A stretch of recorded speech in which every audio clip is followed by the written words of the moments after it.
Hello everyone, welcome back to my channel Learn from Azet. Today's topic is meaning of profession. अब profession का मतलब क्या होता है? प्रोफेशन भी एक इकोनॉमिक एक्टिविटी है, पर इसमें आपको स्पेशल डिग्री की रिक्वायरमेंट होती है एक पर्टिकुलर प्रोफेशन के लिए। फॉर एग्जांपल लॉयर्स हैं। लॉयर्स एक हमारा लीगल प्रोफेशन है, तो लॉयर को केस लड़ने के लिए बार काउंसिल ऑफ इंडिया में अपने आप को रजिस्टर्ड करना होगा, तभी वो केस लड़ सकता है, अदरवाइज वो केस नहीं लड़ सकता है।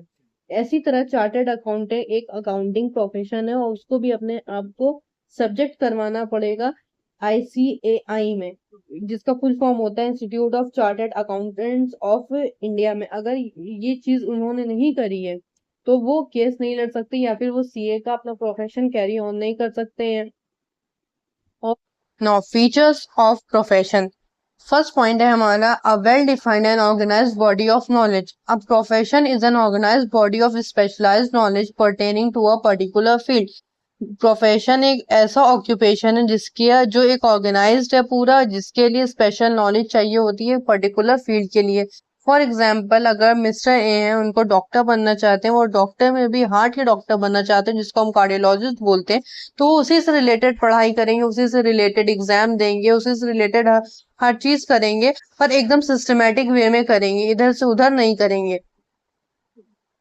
सेकेंड फीचर है हमारा learning and experience. There must be satisfactory formalized arrangement for imparting theoretical knowledge and practical training to those desiring to enter the profession.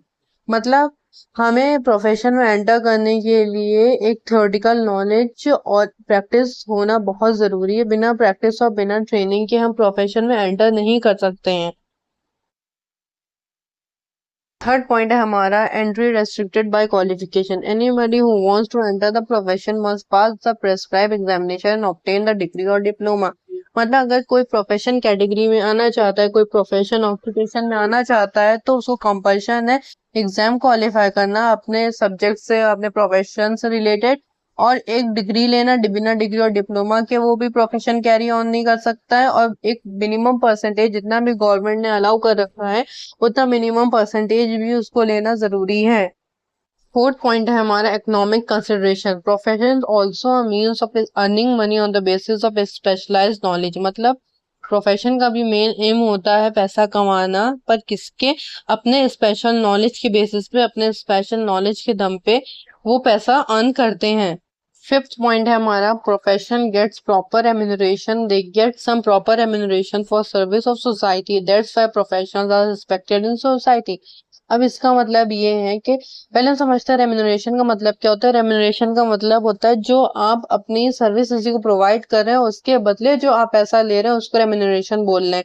अगर टीचर स्कूल में पढ़ा रही हैं तो पूरे मंथ पढ़ा के जो सैलरी मिल रही तो वो रेम्यूनरेशन हो गई। डॉक्टर अगर कोई पेशेंट देख रहा है और उसके बदले उसको फीस जो मिल रही वो रेम्यूनरेशन हो गई है।